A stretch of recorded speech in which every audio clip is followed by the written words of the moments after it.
Welcome to the All Things Real Estate Podcast with our very own Josh Barker. With more than 20 years of experience and over 5,000 properties sold, Josh brings a unique perspective to the real estate market. Let's get started. Hey, Josh, I was going to say it's May, but it's not. It's June. It's June. I can't believe this. Well, let's start over and say it's June. I wasn't starting over. That was actually my intro, Josh. That was my, you know what I mean? We were talking before the camera started rolling. We were kind of going over market numbers, where the market is and stuff like that. And I know you did your market update this month and said, that term, the absorption rate is going up. And that's that whole, okay, if no homes came to market, based on the inventory we have right now, based on the sales, how many months of inventory, how long would it take for okay, we're sold out? Yeah. Right. And it's climbing. And it's at 4, you were saying in your market updates at 4 something? Yeah, so the absorption rate right now is around 4.8 months supply. And why the absorption rate is so important is because it's the psychology of a market, right?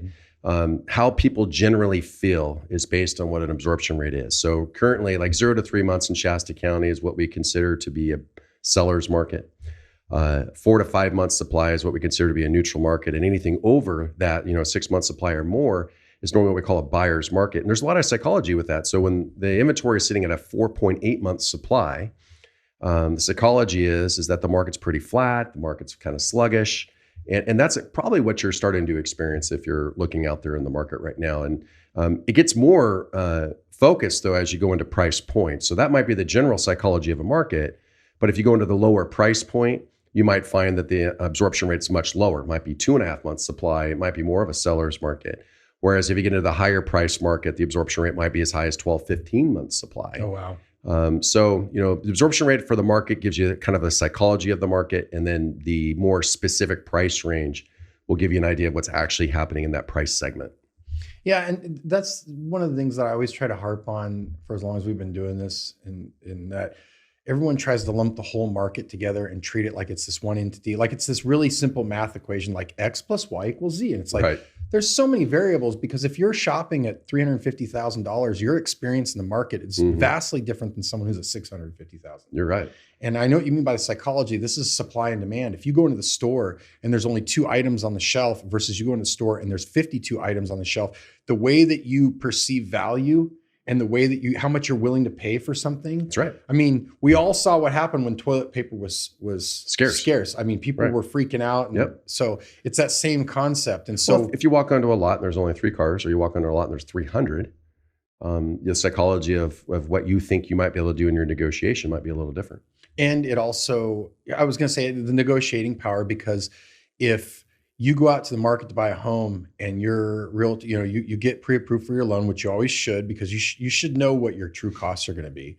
But the realtor says, look, here are the 4 homes that we have to look at that meet your criteria versus here's the 40 homes. You have negotiating power. You're not in such a rush. So I think the lower end of the market, the thing that gets me is, and this is the circles that I run in, is that people are buying 350, 400, 450. They're still not seeing a lot of inventory. There is competition from the buy side. Yeah, I mean, to your point, the median sales price in the market last month was $373,000 in the month of May. Well, and think about it. That means half of all homes sold were below that. I'm shocked, honestly. When you think about that, right? I mean, half of all homes sold last month were below $373,000. The largest contributing factor to that, interest rates. Oh, absolutely. When rates are sitting around 7%, it has a massive impact on affordability. And there you go. That's where the market's at. And there's no real relief in sight. I mean, there's tons of speculation. I mean, the news changes almost daily, but there's nothing in the works to say, hey, interest rates are going to be in the 5s. And not in the immediate future. No, I think that right now, economically speaking, there's a lot of uncertainty about where we're going, what direction we're going, how fast we're getting there. And I think that most experts are projecting that if the interest rates are to drop this year, which most of them think they will, you're probably not going to see it till the later part of the year. So that hope of seeing, low 6s, in the summer this year, unlikely. Maybe we'll be in the mid 6s by the end of the year. The other thing I hear is, I'm going to wait for interest rates to drop. And I think that people in the higher segments, they have that luxury because there is more inventory. Like to what you said the absorption rate at the higher end is probably Much higher. Yeah. Yeah. So yeah, you honestly do have a lot of luxury. You can play around and wait. Yeah. But at the lower end, you don't. And there's a term that gets said, and we've said it here, is that you marry the home and you date the interest rate. Mm-hmm. And because inventory is so hard to replace in the lower segments, right? Like we've talked about the cost of building, you couldn't build a brand new home in the city of Reading under $400,000. Sure. You couldn't do it. So that inventory will not be replaced via new construction. You can build a $750,000 house. You can build Sure. a $650,000. You cannot build a $400,000 brand new home in the city of Reading. Extremely challenging. Yeah. Yeah. I mean, mid fours is probably where you're going to really start to see that even take place. And so if you find the right property, if that's the segment that you're shopping in and you find the right property, marry the house, date the interest rate. Yeah. When interest rates come down, you can refinance, right? Yep. So it's that psychology is completely different. And so I just all the conversations, they're just all lumped together, and it's all this just like the market. Yeah, the market. And it's like, no, there's the markets.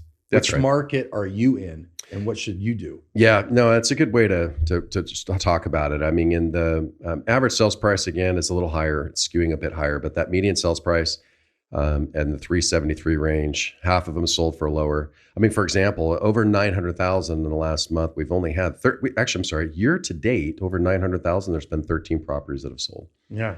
You know, what people don't know, if you haven't spent a lot of time in our local market, what you will realize as soon as you start looking at it closer is that many of the purchases that take place here are non-discretionary, meaning that these are out of necessity. I need to either rent a house or I need to buy one, but I need to have somewhere to live. Mm-hmm. We don't have a large secondary home market. And as a result, a lot of those discretionary purchases that a lot of markets experience, we just don't have.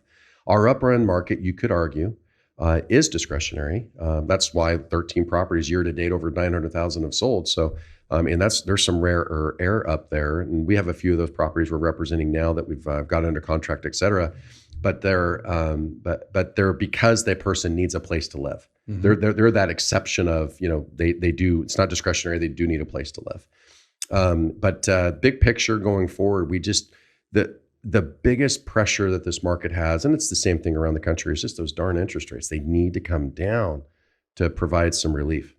I told my kids there's a couple of superpowers in life, and one of them is the ability to accurately and quickly assess things you can control versus things you cannot control. That's right. And interest rates are clearly things that nobody I rub elbows with can control. No. You know, so it's not focusing on that.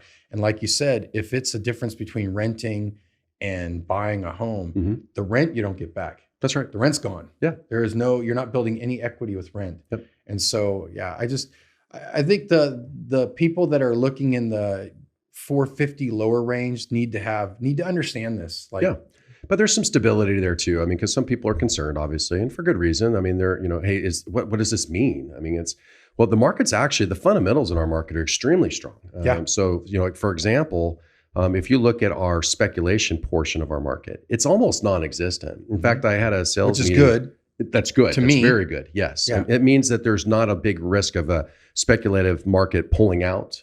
And Like in 2008, There you 2009, go. Exactly. which collapsed the market. Yeah. And so for our listeners, what Joey's referencing is that by 2006, about 50% of all purchases were speculative. Mm-hmm. And as a result of that, as soon as they stopped purchasing, you reduced your purchases by 50%, caused the inventory to jump through the roof, prices to plummet as a result. This time around, because there's not any participation on the speculative side of any consequence, there's nothing to pull out that could cause the inventory to jump, right? So that's a good thing. The second part of the fundamentals that makes it good right now is that the foreclosure market is very low. There's a total of 150, 180 or so distressed. Mm-hmm. And of that, though, there's only roughly 90-ish or so that are in pre-foreclosure, meaning that, you know, if they didn't resolve their issue, which most of them will, or if they didn't liquidate their property, which some of them will, Mm-hmm. then they might go to foreclosure, which maybe a third of those might, right? And then you've got 30 that are you know, scheduled to go to foreclosure, and then you've got 35 or so that are currently owned by banks, of which 16 are on the market. It's such a small portion. If I It has can, almost no impact at all. no impact at all. I mean, the fact that I'm even giving you the numbers tells you how small it is. Because when we've been in markets in 25 years, I can tell you I've seen markets, even when the foreclosure market was going on, before that, prior to all that, in 2003, when the market was good, 2004, there was many more foreclosures than there is today. So it's super low. And the reason why is because people absolutely need a place to live. And so, and the last thing is that for fundamentals, why the market's pretty secure is this: people have fixed mortgages. I mean, nearly everybody's got a fixed mortgage. Yeah. And that means that they're not at risk of having a much higher payment in the future. There's one small carve-out loan that I'm a little concerned about, where people pre-bought down their interest rate a little bit. But even to do that, they had to qualify for the higher payment. So I don't think there's a lot of risk out there.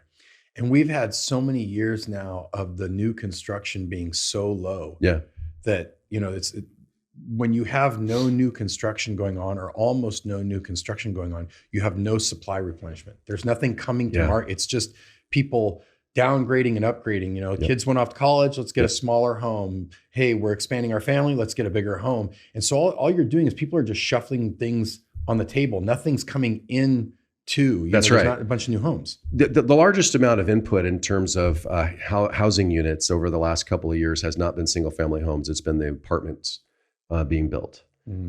As a number in the market, that's been where the greatest amount of impact has been in terms of increasing housing units.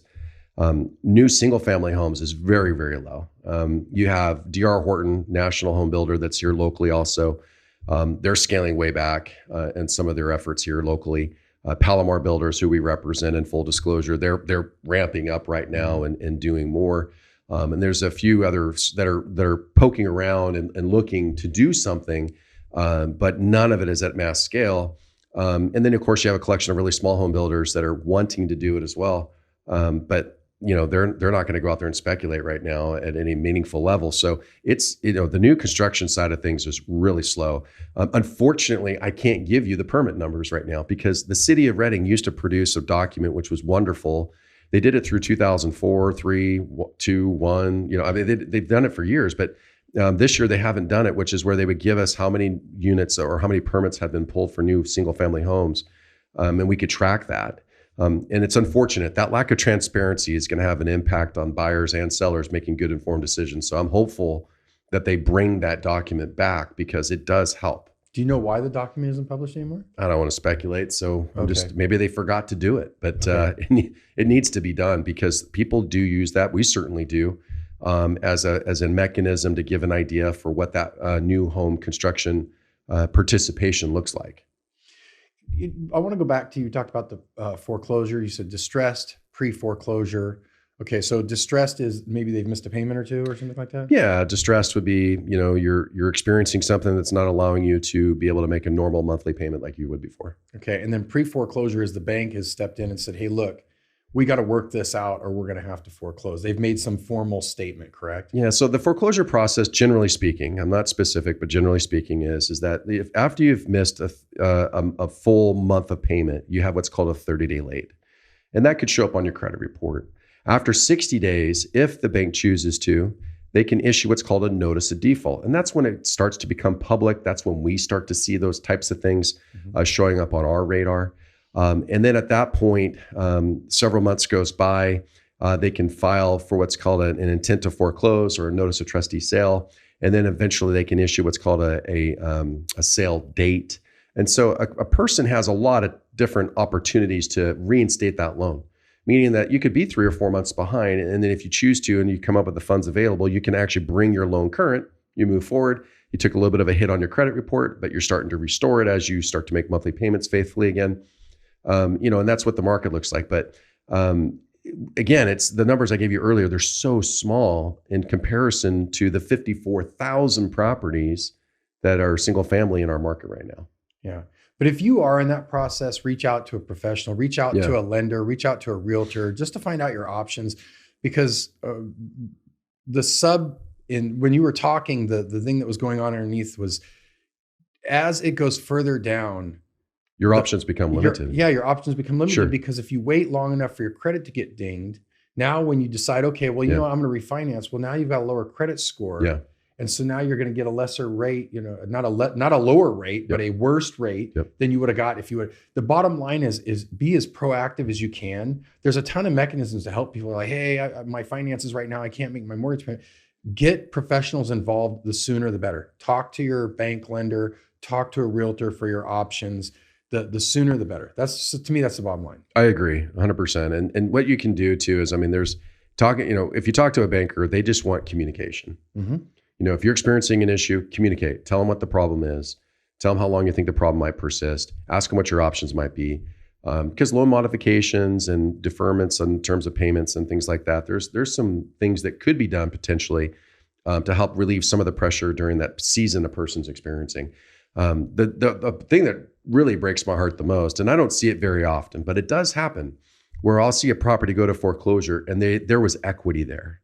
Mm-hmm. Substantial equity in some cases. They could have sold it. They could have sold put it money in their pocket, paid off the loan, put money in their pocket, yes, salvage their credit. That's right. Versus, now it's lost. That's right. So at least add that into your equation as you're making your decisions too, because there is an opportunity there to, in many cases, to liquidate the property, take those proceeds, get yourself restarted. I'd be hard pressed to believe that anybody who purchased their house 5 years or more wouldn't have equity. Right. It just wouldn't. Right. It just, so I don't, you know, if you unless bought it last year. Unless you refinanced. Yeah, unless you refinance. Okay, sorry. Money. I almost feel like a refinance is almost like a repurchase because you renegotiate the loan and usually they pull the equity out. But anybody who purchased a home over 5 years ago and didn't refinance, I just don't know how you wouldn't be sitting on equity unless I know there's going to be some weird outlier exceptions. That's a good point. But yeah, you have options. And so people, if they have questions, can they contact your office? Yeah, of course. We're happy to help with any of that stuff and at least direct you in the right direction if we don't think we can help you. Yeah. You know, also we were talking about new construction in the commercial space because I thought, you know, you go back a few years, especially when there was something going on globally that caused everybody to work from home. And I thought, oh, wow, we're going to see the collapse of commercial real estate. I thought for sure. But it sounds like it's doing pretty good and pretty healthy. It actually is. I mean, and there's two reasons for it, really. One of them is not a positive reason, and the other one is fairly positive. But yeah, so like if you're looking at renting for commercial real estate, the office space is doing very well when the spaces are well improved, well maintained, meet all the ADA requirements. If there's not any kind of weird, floor plans that somebody has to overcome to make it work, they're doing really well. And a lot of these buildings are being rehabbed in downtown. And getting a beautiful facelift and really are doing well in the downtown market. Looks great. It does. It looks awesome. Yeah, and we're leasing out commercial buildings, and my wife and I, that's a big area that we personally like to invest in, and we've done that, and we're averaging probably $1.50 a foot on most of our commercial general office space stuff, and which is great. And those buildings are mid 2000s or newer is what they are. So things are going good there. The part of the reason why, though, is that because we don't have a huge supply of new office commercial construction taking place. Unfortunately, the city of Reading, honestly, horrible working with them when it comes to new commercial development. Not very transparent in terms of process. A lot of people with a lot of different opinions that are part of that process. I mean, let's put it this way. I was working on a building that we may or may not build because it's taken so long to get it done. But they had they were giving input on how fast the plants might grow in the parking lot, and they were concerned about that. Like I own a building, I maintain a building, and you don't think I want to cut my shrubs? I mean, the stuff that they get themselves involved in, it's a bit micromanaged, and so that if you take that into a larger scale for other people that might be thinking about doing it, it's like you guys are just making it harder and harder for people to want to build new construction. And what that does is it limits supply and it keeps rents up because it's supply and demand. If you don't have a lot of supply, then those that are out there right now that are built, they get more rent. I subscribe to this service that gives me these like daily quotes, right? Famous quotes. Sure. It's from Aristotle, Socrates, a couple of Chinese philosophers, Theodore Roosevelt. They come from all over the place, right? Yeah. But they're awesome. One-liners, Albert Einstein, Tchaikovsky, Richard Feynman. Sure. And one of them, I've seen a couple variations of it, and it basically said one of the signs of a declining civilization is its bureaucracy and overregulation. Oh yeah. And I did not. It had a way more poetic, eloquent way to say it, but it's like, so the people that don't actually bring value to the marketplace, the people that aren't actually taking risk or make the marketplace healthy, will choke the marketplace. Sure. So when you have an entity that is, remember to put a cover sheet on your TPS report. When you have that person deciding, the fax machine gets overloaded. Yeah. You know what I mean? Yeah. And that's kind of honestly where the entire state is. Our state is heavily regulated. I can think of a country in the Western Hemisphere that has the highest GDP per capita and the most resources per capita. It's in South America. Not a lot of people know this. It has the highest GDP per capita. It has the most resources per capita, and it's completely collapsed because of just that philosophy. They completely destroyed the entire country. Right. And if you don't know that, it's because, maybe certain media outlets don't want you to know that that's the outcome. Yeah. You know what I mean? Yeah. But that's kind of, I feel like overregulation is really hurting the marketplace. Well, in California, it's a good example because obviously the cost of housing is extremely high as a result of what it cost to develop and the amount of red tape you've got to get through. I have a good friend of mine down in Manhattan Beach. He works with all the sports athletes down there and stuff. Super good guy, but I called him this last week and I said, "Hey man, talk to me about the Palisades fire for a minute. Would you just give me an idea of what's happening there?" And it was unbelievable. But less than 10 permits been pulled or something like that is what he had told me. And out of how many thousands of homes burned to the ground? I think it was about 8,000. 8,000 homes burned to the ground in one of the most financially expensive real estate markets there ever was. Yeah. And 10 permits roughly have been pulled. They're still trying to figure out how to, because the soil contaminants and all the other stuff. And there's all these reasons for it, I'm sure. And who's going to trim the shrubs, Josh? I know. These shrubs are not going to trim themselves. Well, and so the state has that challenge. Locally, unfortunately, it seems like we're kind of following in a very similar theme. And I'm not passing judgment on anybody. I'm sure they think they're doing what they need to do. But there is a consequence of doing that. Time is money. Right. So like, for example, with this development I'm talking about, I probably won't do it this year now. I was excited about it. Now I'm thinking about going, you know what? I think there might be another opportunity I need to look at somewhere else. And this has happened to me before. 5 years ago, I had the same situation happen, ironically in the same area.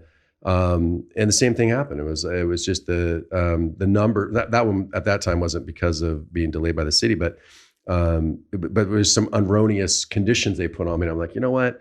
That investment now was good, doesn't look good now. I'm going to go over here. And if that happens a lot in a community like Redding, then we're going to have an issue.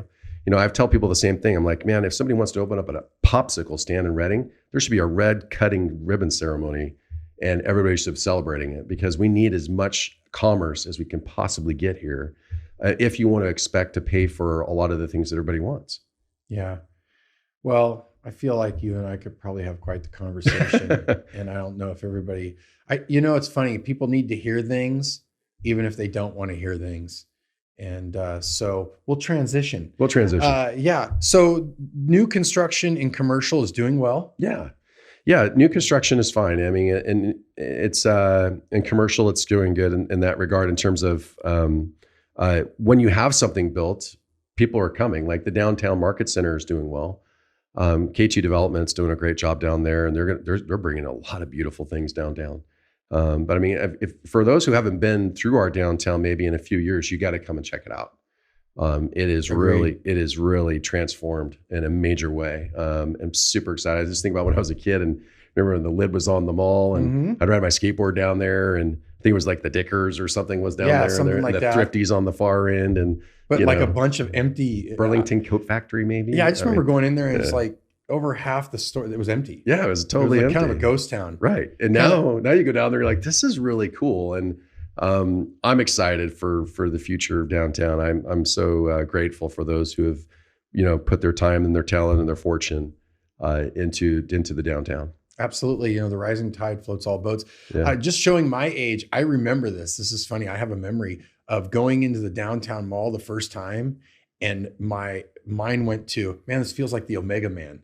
Does anybody, you got to be old enough to know the Omega Man is the original with Charlton Heston, which Will Smith remade and called, I think, Legend. Yeah. I Am Legend or something like that. So that's just, anyway, it was like just ghost town. Yeah. You're just going in here and you're like, you have a mall and it's half full. No, they've done a fantastic job. I remember when I first heard that they were going to tear the lid off and they were going to put some, I was like, whoa, what an aggressive big project, but they've done a fantastic job. I think it turned out really well. Well, when the Macy's, when they built the mall and the Macy's came in, I remember they put that escalator in. I was going to say the only escalator in. It wasn't though. It wasn't? There was one in the downtown mall. It went down. That's right. You're right. It did. It didn't go up. It went down. Right.